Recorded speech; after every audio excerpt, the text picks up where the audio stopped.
Anyway, so yes, population Africa, for example, completely, totally unsustainable based on their own resources, sustainable only through foreign aid. And there will come a collapse in Africa. It's inevitable, whether disease or starvation or worldwide financial crash that cuts off the foreign spigot.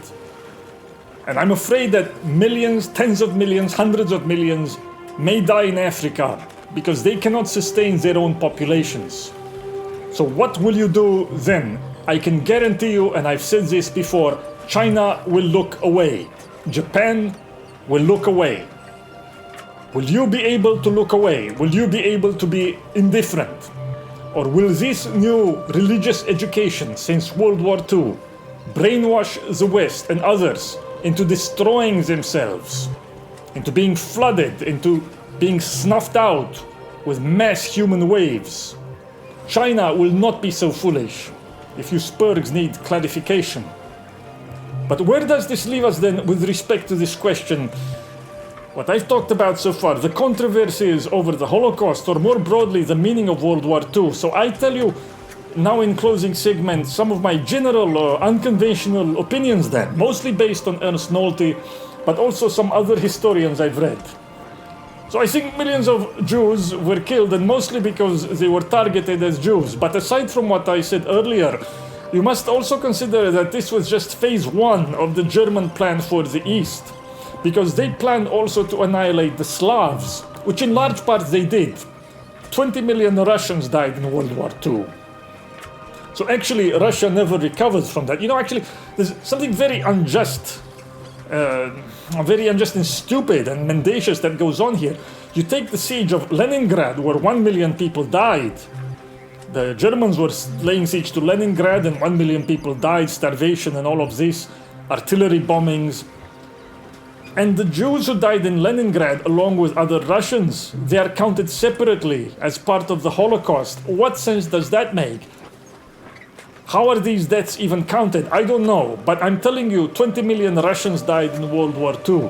So the Soviet Union was actually, it was given a mortal wound, but most historians, they don't admit this yet. Some do. I think that's 1 in 7 Russians, by the way, that died in World War II. Entire generation of Russian men was basically gone, so I don't know. Should there be a memorial to them built in Washington, D.C. too? I don't know. Why not?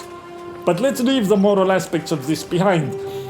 The German plan, call it whatever slurs you will, but Hitler's plan, murderous as it was basically sound, a sound strategic vision for Germany and Europe in a global world. What do I mean?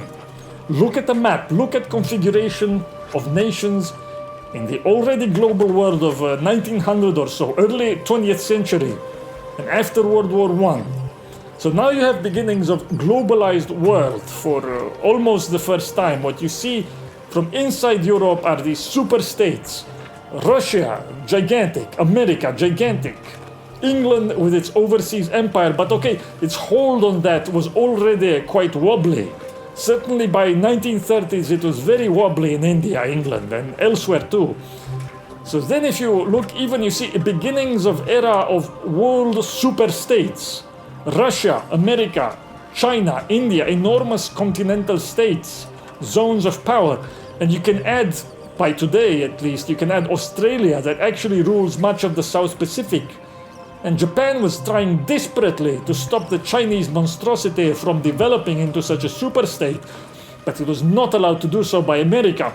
Anyway, so look at Europe in this world. What do you see? It's a small peninsula jutting out of the west of the Eurasian landmass, and it's not that big. Its overseas empire even then were under threat. Americans since 19th century going around causing trouble everywhere, other problems too, financial problems. The Portuguese empire had stopped making them money for a long time. It was a cost, not a benefit, for a long time. So what do you see? Europe, just Europe, this small peninsula, and how many bushels of wheat does it have? How much space does it have? Where is its oil? How much oil does it have? Oil, petrol. Do you see what I'm saying? If Europe was to survive as even a sovereign entity, forget a globally dominant one, It had to secure for itself a superstate of the same sort that would emerge in the modern global world. And the only way to do so is to grab the European part of Russia, to grab all that land that it doesn't have, grab the wheat that is there, and grab the oil in the Caucasus and in the Middle East. I'm sorry if this offends you, to grab that oil in the Middle East. I don't endorse Hitler, believe it or not. And if I felt like it, I would. I don't care what you think. But I have to concede to him that this strategic vision for the future, cruel and brutal as it was based on fundamentally sound geopolitical principles as really the only way to secure Europe's future as a free entity. And there are major historians, I'll link their books, who basically concede this in so many words. Hitler's vision was sound. And England always fucks up such things. This would have depended, this whole project. Forget Hitler. It doesn't matter who would have carried it out. Whoever was in charge of Germany would have had to carry something like this out. And it would have depended on a German-French alliance. And England always fucks that up. Always. Historically, you could say, in theory, historically that could be praised. Wonderful. England stopped a continent-wide European tyranny throughout history. Throughout pre-modern history, at least. It kept European states free. Pre-20th century history. Now, I don't agree with that, but it's something you can claim. But in the modern world, what has been the effect of that? English insanity, especially in World War I and before World War I, it prevented the possibility for Europe to unite, which in the modern world is the only thing that would have preserved its sovereignty and its domination of the world, and therefore the cause of high culture and civilization. What is the alternative? It's not a nation, it's not free states in Europe, because dominion was given instead to the Soviets and to America maybe. So why is that better than if a German-led Europe had come out of the early 1900s without the later abuses of Nazism, without the development before that of Bolshevism and so forth? Why is that such a bad thing? I've always said this. But to return to the controversy and question, to understand the Holocaust without these preceding events is fundamentally a lie, because it leads to such absurdities as, the Germans decided to kill Jews because of belief in Odin. They were pagans, they had become pagans, and the SS ruined Druids. They sacrificed 6 million Jewish livers to Wotan, and they did it because they're a bloodthirsty, racist people, and all of this German sadomasochistic perversion, or fascist and nationalist perversion.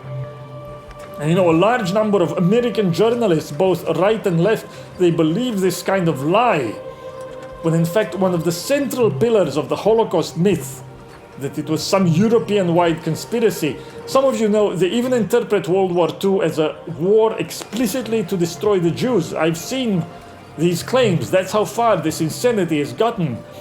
Or the delusions of Goldhagen, who wrote a book, Hitler's Willing Executioners, a book that is essentially blood libel against Christians and against the German nation as a whole, against civilians, and which major historians like Kershaw, even they had to come out and criticize this crap book.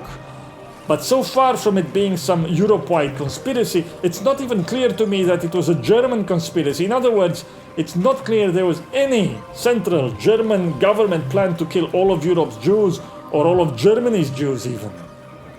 By the way, do you know the Zionist right has always blamed the Holocaust on the Jewish left in Germany? I don't know if you know this. But to get back to what I'm saying, the Wannsee conference and all of this is complete bullshit. It's mythology. That's a lie.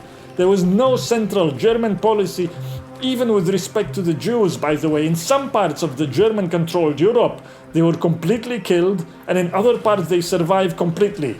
Hundreds of thousands of mixed German Jewish soldiers served in the German military. There's a mainstream book about this.